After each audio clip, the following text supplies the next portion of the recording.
जय माता दी। जय मां कामाख्या। ओम श्रीमन महागणाधिपते नमः। ओम उमा महेश्वराभ्यो नमः। ओम शची पुरंदराभ्यो नमः। ओम वाणी हिरण्यगर्भाभ्यो नमः। ओम लक्ष्मी नारायणाभ्यो नमः। ओम कुल देवताभ्यो नमः। ओम इष्ट देवताभ्यो नमः। ओम ग्राम देवताभ्यो नमः। ओम स्थान देवताभ्यो नमः। ओम स्थापित देवताभ्यो नमः। ओम सर्वेभ्यो देवेभ्यो नमः। ओम सर्वेभ्यो तीर्थेभ्यो नमः। ओम सर्वेभ्यो ब्राह्मणेभ्यो नमः। ओम सर्वेभ्यो ऋषिभ्यो नमः। ओम सर्वेभ्यो सिद्धाय नमः। ओम नवग्रह देवताभ्यो नमः। ओम वास्तु देवताभ्यो नमः। ओम गुरुभ्यो नमः। ओम मातृचरण कमलेभ्यो नमः। ओम चतुष्षष्टि योगिनी देवेभ्यो नमः। ओम सप्तगत मातृका देवेभ्यो नमः। ओम भैरव देवताभ्यो नमः। ओम हनुमंत देवाय नमो नमः। श्री रामचंद्राय नमो नमः। ओम रिद्धि सिद्धि बुद्धि सहिताय श्रीमन महागणाधिपते नमो नमः। और एतत् कर्ण प्रधान देवता श्री महाकाली महालक्ष्मी महासरस्वती त्रिगुणात्मिका स्वरूपाय श्री दुर्गा देवी नमो नमः। देवराधा ट्रस्ट सत्यवाणी चैनल मीन लग्न की पत्रिका में चांडाल योग के बारे में आज हम चर्चा करेंगे। मीन लग्न किसे कहते हैं? मीन लग्न का मतलब होता है कि जो जन्म पत्रिका आपके पास होती है, और यदि हो तो आप अपनी जन्म पत्रिका निकाल लो। इस जन्म पत्रिका में जो लग्न चार्ट दिया जाता है,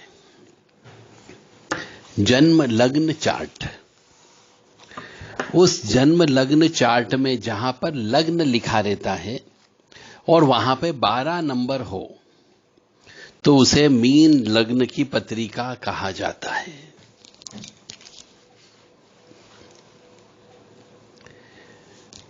तो मीन लग्न की पत्रिका में यदि चांडाल योग, जिसको कि अच्छा योग नहीं माना जाता है, जिस किसी की पत्रिका में भी होता है,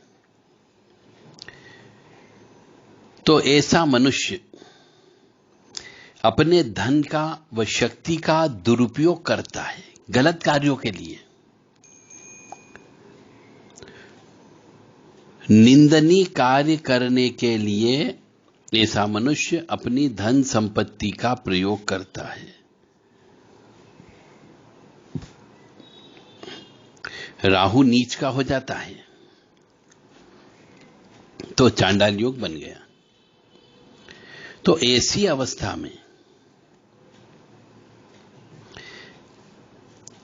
यदि मीन लग्न की पत्रिका में प्रथम भाव में यदि चांडाल योग हो तो ऐसा मनुष्य अपनी शक्ति का दुरुपयोग करता है गलत कार्य करवाने के लिए।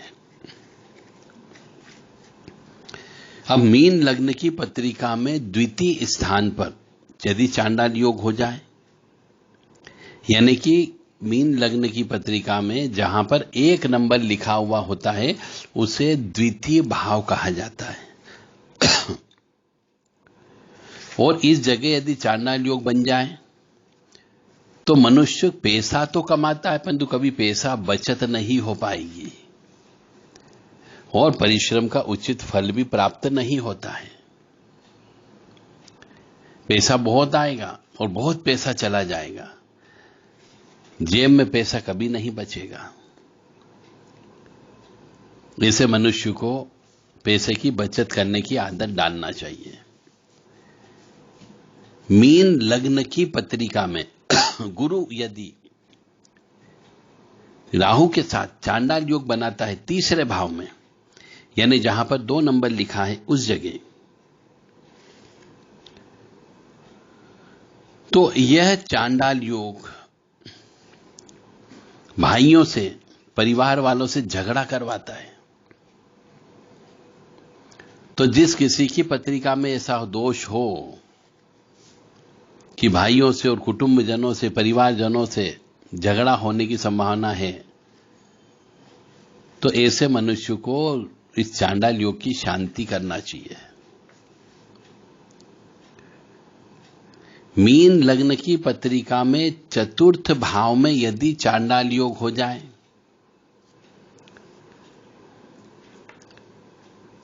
तो ऐसा मनुष्य भौतिक सुख की प्राप्ति के लिए पैसा अनाप शनाप पैसा खर्च करता है।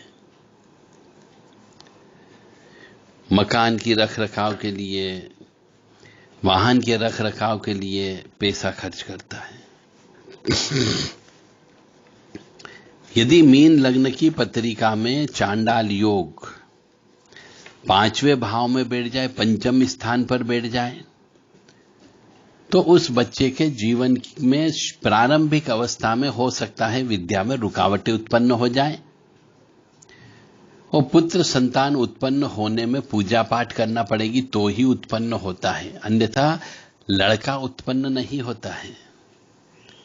और संतान की चिंता भी जीवन भर बनी रहेगी, कब संतान की मृत्यु हो जाए, ऐसा भी है।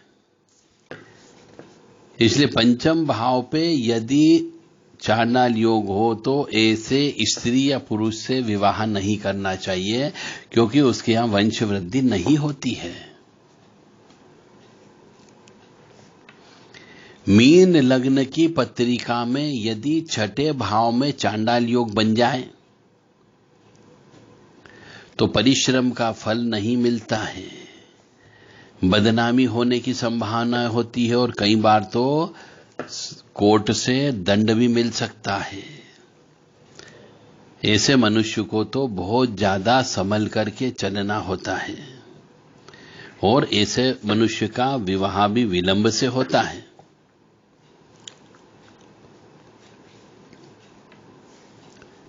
मीन लग्न की पत्रिका में यदि चांडाल योग सप्तम भाव में यानी पति पत्नी वाले स्थान पर, यानी जहां पर 6 नंबर लिखा है वहां पर यदि गुरु राहु एक साथ बैठा हुआ हो तो ऐसे मनुष्य का जो ससुराल होता है वो पत्नी होती है, यदि पुरुष है तो, स्त्री है तो पति होगा, उससे हमेशा झगड़ा रहता है। अब यहां पर एक ज्ञान की बात ये आती है कि यदि जिस स्त्री के भाग्य में सप्तम भाव में, मीन लग्न की पत्रिका में सप्तम भाव में यदि गुरु राहु का चांडाल योग बना हुआ हो तो ऐसी स्त्री से तो भूल करके भी विवाह नहीं करना चाहिए, अन्यथा वो आते से ही ससुराल में भयंकर झगड़ा करेगी और तुरंत अलग हो जाएगी। वो अपने सास ससुर की सेवा कभी नहीं करेगी। इसलिए ऐसी लड़की से तो भूल करके भी विवाह मत करो। अब मानो या न मानो, मैं आपको ज्ञान दे रहा हूं, लेना या नहीं लेना आपके ऊपर निर्भर करता है। और यदि किसी का हो कि सप्तम भाव पे राहु और गुरु एक साथ बैठा हुआ मीन लग्न में, तो अपनी जिंदगी में झांक करके देख ले कि उसने कितना अपने सास ससुर की सेवा की।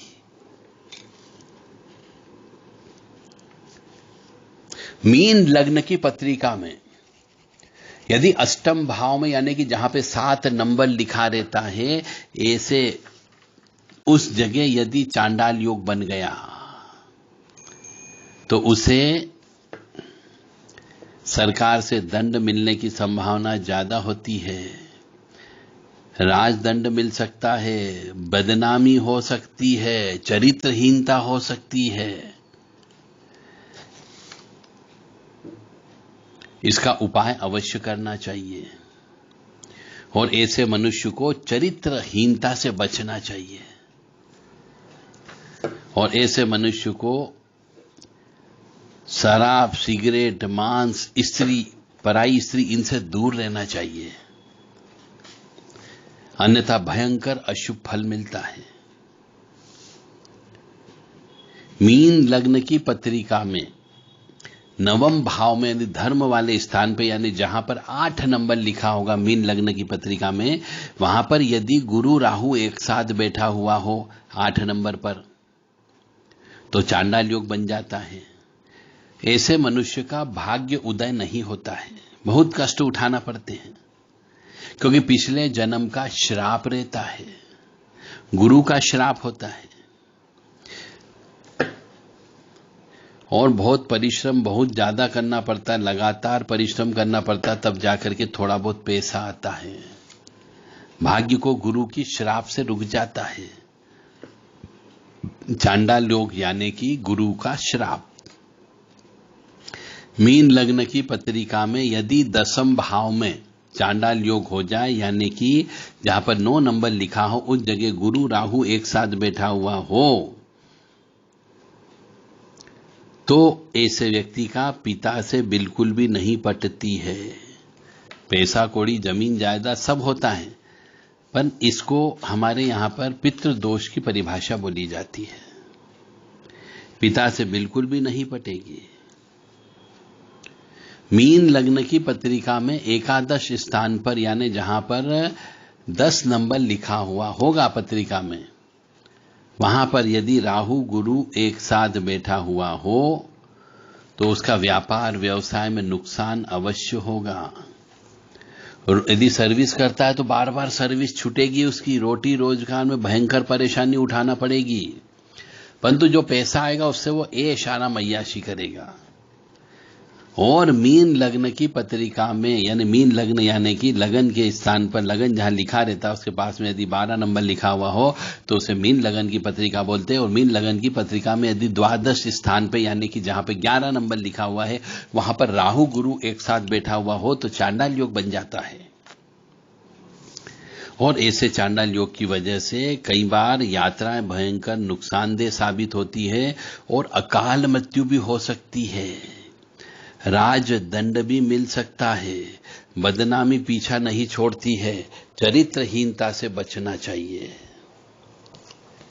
और विशेष तौर से अकाल मौत होने की संभावना होती है, तो ऐसे स्त्री पुरुष से विवाह नहीं करना चाहिए। जिसके भाग्य में लिखा है फिर वो तो करेगा ही करेगा। फिर भी एक मेरा धर्म है आपको ज्ञान देना। मैंने आपको ज्ञान दे दिया। अब इस ज्ञान का जीवन में प्रयोग करना या नहीं करना आपके ऊपर निर्भर करता है। गुरु दोष का मैंने उपाय पहले बता चुका हूं। गुरु दोष के जो उपाय बताए उन सब उपायों का आप पालन करें, ताकि ये चांडाल योग आपको ज्यादा कष्ट प्रदान न कर सके। तो मीन लग्न में गुरु राहु की युक्ति यदि द्वादश स्थान पर हो जाए तो भयंकर अनिष्ट होता है, नुकसान होने की संभावना रहती है, अकाल मृत्यु होने की भी संभावना रहती है। तो मुझे उम्मीद है कि आप लोगों ने अपनी अपनी परिवार की जन्म पत्रिका चेक कर ली होगी। चांडाल योग यदि है तो उसका उपाय करें। और यदि आप पत्रिका चेक करवाना चाहते हो तो देव राधा ट्रस्ट से संपर्क कर सकते हैं। 9893128047, 7649862712 इन नंबरों पर व्हाट्सएप के माध्यम से संदेश दे करके आप जन्म पत्रिका की पूरी जानकारी प्राप्त कर सकते हैं और भविष्य में क्या होने वाला है इस बाबत आप जान सकते हैं। जय माता दी, जय मां कामाख्या। कामाख्ये वरदे देवी नीलपर्तवासिनी त्वं देवी जगन्माता योनि मुद्रे नमोस्तुते। कामाख्ये काम संपन्ने कामेश्वरी हर प्रिये कामनाम देहि मैं नित्यं कामेश्वरी नमोस्तुते। कामदे काम रूपस्ते शुभगे सुर सेविते करोमि दर्शन देव्यं सर्कामार्थिद्येत्। ओम महेशानी महामाये चामुंडे मुंडमालिनी आयु आरोग्य ऐश्वर्य देहि मैं देवी परमेश्वरी। ओम जयंती मंगला काली भद्रकाली कपालिनी दुर्गा क्षमा शिवा धात्री स्वाहा सदा नमोस्तुते।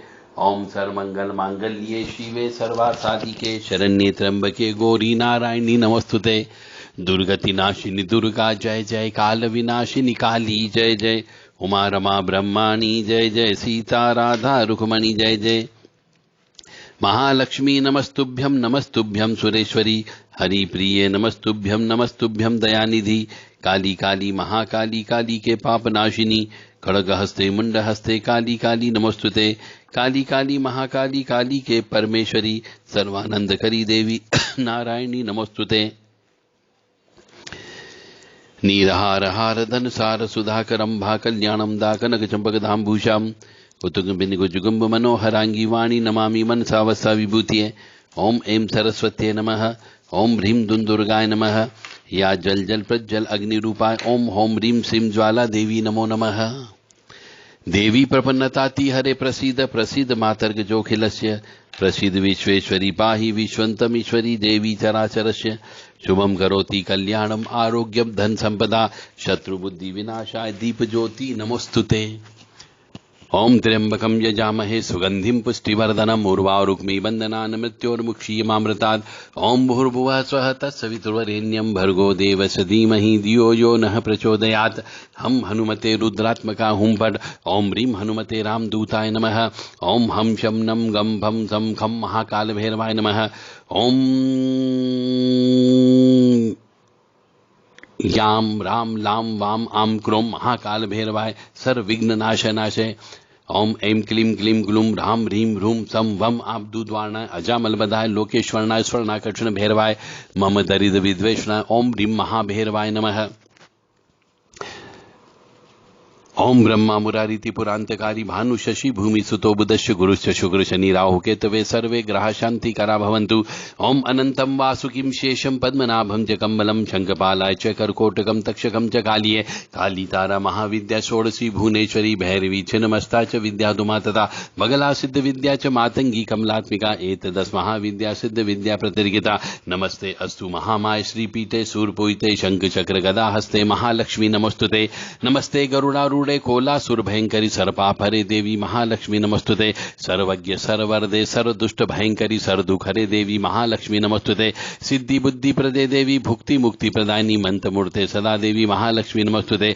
अद्यंतरहिते देवी अद्य शक्ति महेश्वरी योग जय योग संभूते देवी महालक्ष्मी नमस्तुते। स्थूल शुष्म महारौद्रे महाशक्ति महोदरे महापाप हरे देवी महालक्ष्मी नमस्तुते। पद्मासन स्थिते देवी परम ब्रह्म स्वरूपिणी परमेश्वरी जगन्मात्र देवी महालक्ष्मी नमस्तुते। श्वेतांबर धरा देवी नाना अलंकार भूषिते जगत स्थिते जगत स्थित मात्र देवी महालक्ष्मी नमोस्तुते। देव राधा ट्रस्ट सत्यवाणी चैनल जो भी मनुष्य इन स्तुतियों का पाठ करता है, याद कर लेता है, गुनगुनाता रहता है, उनके ऊपर महाकाली महालक्ष्मी महासरस्वती की कृपा अवश्य प्राप्त होती है। इन सब स्तुतियों और मंत्रों को बोलने के लिए आपको किसी गुरु की आवश्यकता नहीं है। ये मैं बार बार बोल रहा हूं क्योंकि आप भ्रमित मत होइए कि हम ये मंत्र नहीं बोल सकते। जो परमपिता परमात्मा है, जो मां जगत जननी है, उसका नाम लेने के लिए किसी गुरु की आवश्यकता नहीं होती है। तो ये जो जितने भी मैंने अभी तक आपके सामने स्तुतियां बोली, ये सब उनके नाम हैं, उनकी स्तुतियां हैं। तो इन मंत्रों का, इन स्तुतियों का बारंबार जप करने से आपको अवश्य कृपा प्राप्त होगी ईश्वरी तत्व की। पूर्ण समर्पण भाव से आपको इनका जप करना है। पूर्ण समर्पण भाव से इनकी पूजन अर्चन करना है। पूर्ण विश्वास से करना है। तो निश्चित तौर से आपके ऊपर कृपा अवश्य प्राप्त होगी। जय माता दी, जय मां कामाख्या।